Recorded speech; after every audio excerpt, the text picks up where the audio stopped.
Okay, you guys, so here's my quick video on Jen Shah's part 1, part 2 interview with Up and Adam.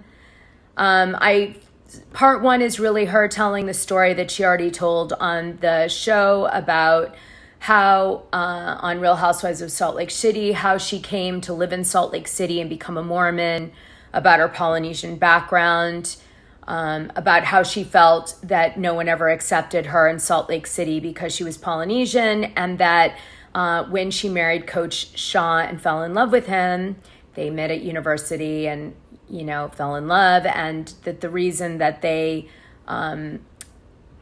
she abandoned Mormonism completely for being a Muslim is because they're very similar religions. And I guess she found out from Coach Shah that until recently, the Mormon religion was not accepting of blacks. So she was like, I can't be a part of a religion that doesn't accept blacks when my husband's black and my sons are black, which makes sense. That was part 1, pretty much. Part 2, Jen Shah says that she thinks the documentary was not good, mainly because the victims in it were not victims that she actually did anything to. That was her main critique.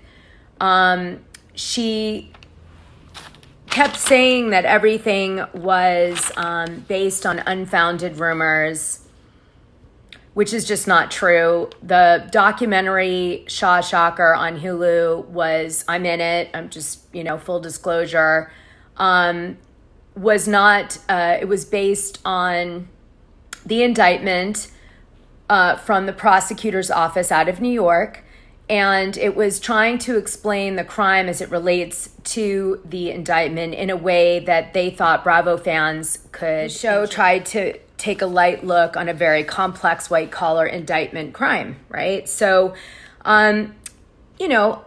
I just want to spend 2 seconds here and read the indictment, and then I'll circle back to the interview, okay?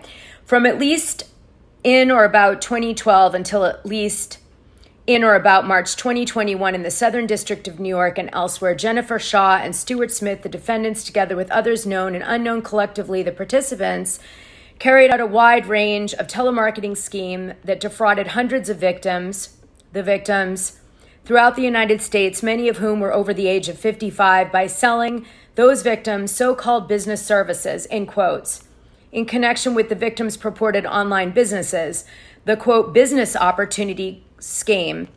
In order to perpetuate the business opportunity scheme, participants, including Jennifer Shah and Stuart Smith, the defendants, engaged in a widespread coordinated effort to traffic in lists of potential victims or, quote, leads, many of whom had previously made an initial investment to create an online business with other participants in the scheme.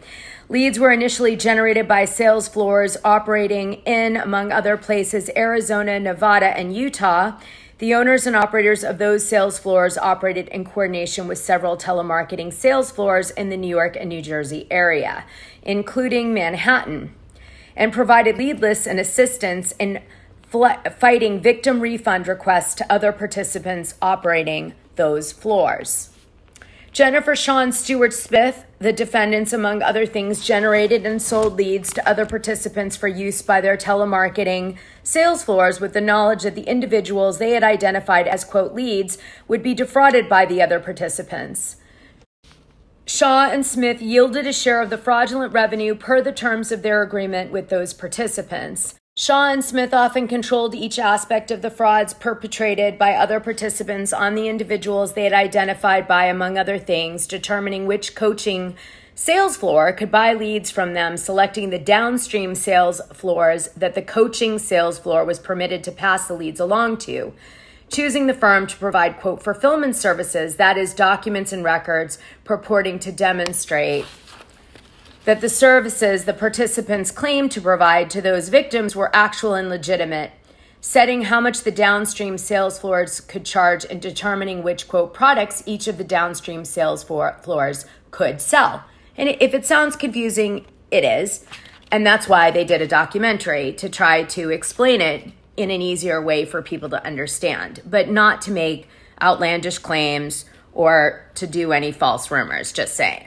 Okay, now I'm going to continue. To perpetrate the business opportunity scheme, certain of the participants sold alleged services purporting to make the management of victims' businesses more efficient and profitable, including tax preparation or website design services, notwithstanding that many victims were elderly and did not even own a computer. At the outset of the business opportunity scheme, certain participants employed by a purported fulfillment company sent a given victim electronic or paper pamphlets or provided so-called, quote, coaching sessions regarding these purported online businesses. But at no point did the defendants intend that the victims would actually earn any of the promised return on their intended investment, nor did the victim actually earn any such returns. Okay, now if you're lost, stop and go watch the Shah Shocker, because now you understand why they made it. Okay, now I'm going to continue. And then we're going to go back to the interview. Jennifer Shah and Stuart Smith, the defendants, undertook significant efforts to conceal their roles in the business opportunity scheme.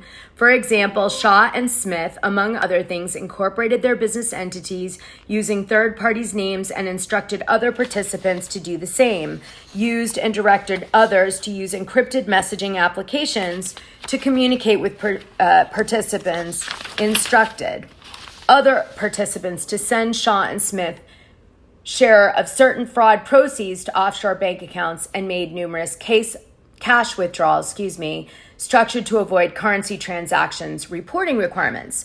So what does the government always look for? Concealment. And what are they saying happened? They were using, messaging apps that the government believes were designed because maybe they had encryption to not ever be read. That they were using offshore bank accounts to collect cash and making the cash go around the world in a way. And they were taking out amounts that don't reach thresholds that would trigger the government to notice the amounts, basically. Okay, so these are the allegations. We continue.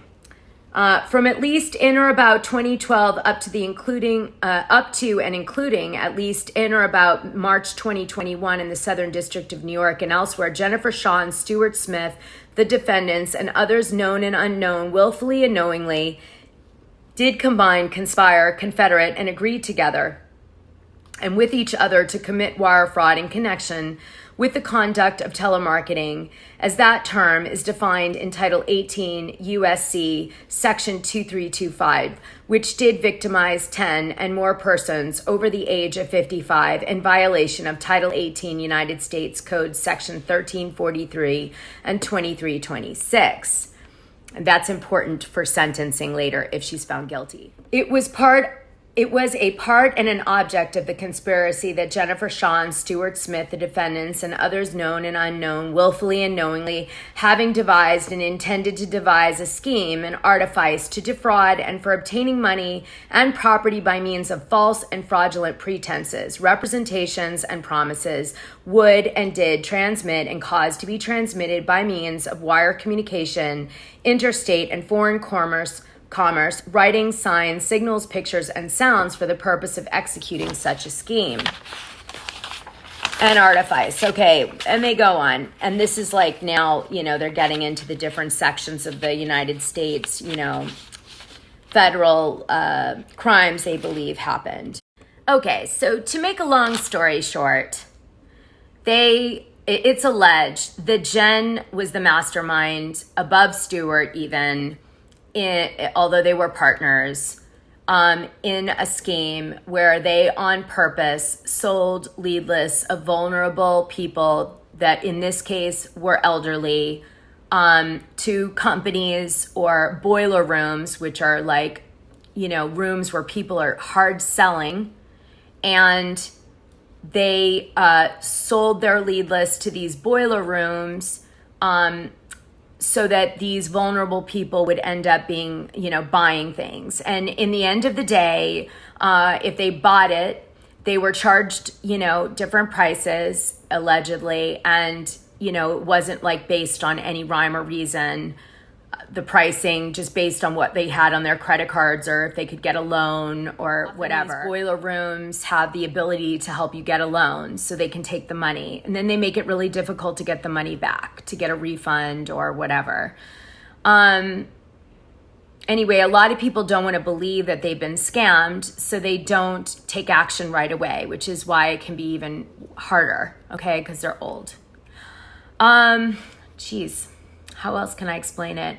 Anyway, they believe that Jen Shah not only sold lead lists to these people with the understanding that they were taking advantage of these people, but that she may have profited in conjunction with those lists. And they also, example, she might have been a partner on one of the boiler rooms that was selling. So like she actually didn't just sell the list and walk away. She was maybe like a partner on that particular boiler room. And I think it wasn't consistent across the board. Anyway, in the Patreon, I have all information about Jen's background, where she worked, all since she was 20, where maybe she kind of learned this business. I've said that, you know, the one hope I have for her is that maybe she didn't realize that what she was doing was wrong, because she'd been, you know, working for companies that people got really rich, selling bullshit businesses to people for years. So maybe she was just thinking that, you know, it was normal, it was okay to do. That really was my only thought in her, you know, to her benefit. But the government's saying that can't be the case because there's concealment. You don't conceal something you don't think is wrong, right? So if you know it's wrong, you hide it. If you don't know it's wrong, you shout it from the mountaintops, and people are like, you know that's wrong, and you're like, oh shit, and you stop and you change. Anyway, that's that. So part 2 of the interview is Jen saying that she wishes that her biggest regret on the Real Housewives of Salt Lake City so far was the scene that her friend shot when she wasn't around. And that was the one where they all speculate about Jen Shah's character and like talk about how they don't know how this indictment's going to impact them and how they feel about her having this problem. And some of the women seem to think like it was to be expected from Jen Shah. Like, you know, it's not a surprise she got indicted. I can see why that would upset her. Obviously, that's what they're going to try to do in the jury trial. Prosecutor could call character witnesses or people from her past or people that worked in the constructs of this fraudulent business that have signed deals with the government already of guilt, and have them testify that Jen knew what she was doing and, you know, was fully aware of how wrong it was. And, you know, who knows, goes from there. As we've seen in the Johnny Depp trial and Amber Heard, it can get really dark, right? It, you know, what people will say. So anyway, so Jen said she regretted that. That made sense to me. She went on to say, you know, that she was very upset about the Justice Department and the, you know, coming for her family with the surprise raid and, you know, the giant guns with her sons and her relatives, especially the young ones. I totally agree with her. However, that said, every single person when they're arrested has a SWAT team. So it really does not have to do with anything other than that is the MO of the federal government. They do dawn raids. They come in with tons of police officers, FBI agents, and guns, and they scare the crap out of everybody. And they come in with an attitude that you're going to not want to be arrested. And that is their, you know, raison d'etre when they're heading over there. And it's frightening and it's scary, and it happens to everyone that goes through it. It's just sometimes, you know, it doesn't make it to the press or on a reality show. But that is not unique. Don't ask me why I know. So anyway, she goes on to say that she was joking around about Kim Kardashian being her legal representation, but that she hopes that she understands why Kim Kardashian is standing up for people that have been wrongly accused. Jen made a lot of commentary about how there's many people wrongly accused, which is not untrue. There is many people wrongly accused. And sometimes you do a plea deal and you get what, you know, it narrows it to a point where, you know, it's sort of what you did wrong. Sometimes you have to agree to something you didn't do at all, but you got to end it. Sometimes, you know, you do, you know, you did way worse and you only got that, you know, a small thing. So like, it just it ranges. Generally, when you go to all the way to jury trial, your risk is that they're going to throw the kitchen sink at you and accused or now I'm innocent, right? Anyway, she did that. What else can I tell you? It's high stakes. It's really high stakes. I did the sentencing guideline calculation for Jen, and it's something around 7 or 8 years if she loses. And they, especially if they make her the mastermind, and they manage to say that or prove that, and or if they tie it to more than 10 elderly victims, because there's more penalty points for that, which equates to more jail time. So really high stakes stuff happening. Anyway, I do agree with what she said about being wrongly, that people are wrongly accused. Now the question is, is that public service message, like her trying to say I've been wrongly accused, which I think is what she was doing. But, I think you can't really make that statement until you've gone through your trial, and then you can say, well, here's why. She went on to talk about her struggles as a minority and the Justice Department in regards to minority. And that was a large part of part 2.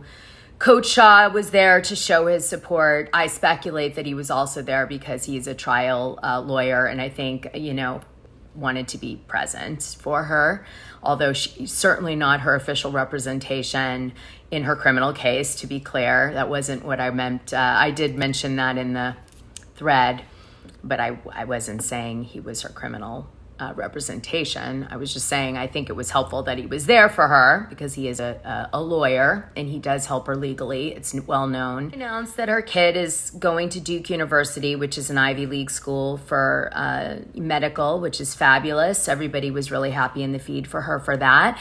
Emily Baker was on the feed. She wondered how Jen Shah would feel about having such great news about her son, but at the same time facing federal charges. I can tell you that you don't really hear any good news when you're facing federal charges. Can answer that one for Emily. Probably one of the few questions I can answer better than she can, only because I've had experience in it. What else can I say? I asked if anybody felt that this interview would impact the jurors.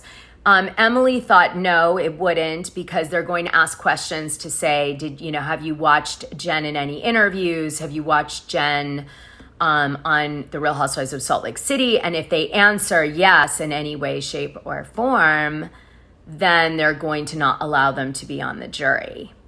But I mean, how do you really know? I don't know if I trust the system as much as the next person, honestly. I think there needs to be Justice Department reform. Anyway, that's it. I mean, the parts that really bothered me about the interview was when she talked about her team of fans that are vocal about having her back publicly and buying her free Jen shirts. And, it just kind of made, it's like making light of a really serious thing. She cried a little bit.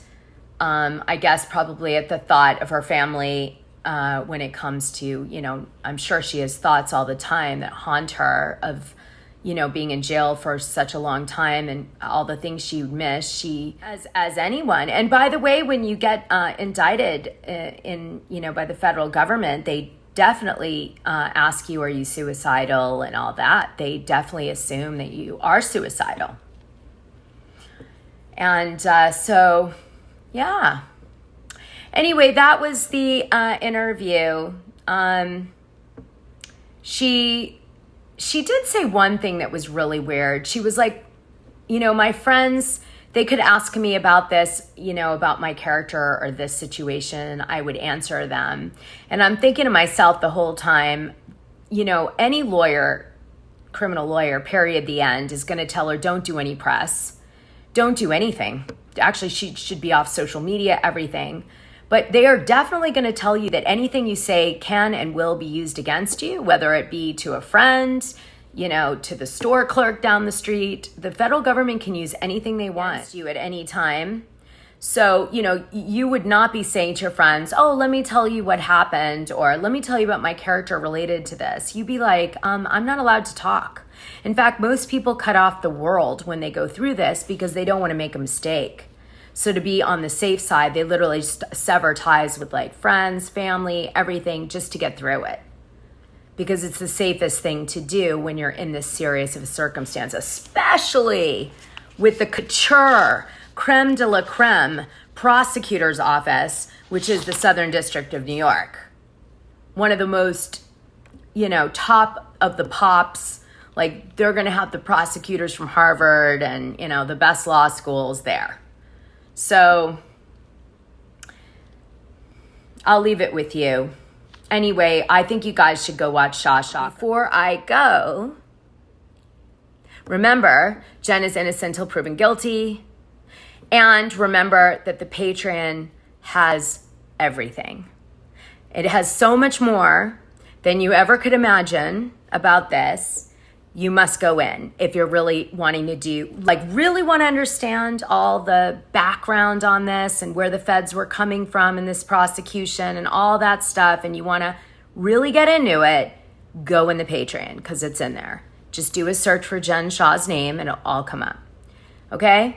So by the way, Jen Shah, just want to say it, used in some of her defense in motions leading up to the trial, that, she wasn't going to get a fair trial due to the ABC Hulu special.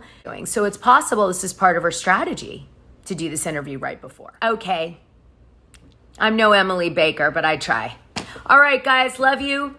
Hope you enjoy Up and Adam's interview. Please do watch it and support his channel, and I will talk to you soon. I put in the description a link to the Patreon, and I put in the description the link to the Hulu special, okay? Just watch it. Just tear that Band-Aid off.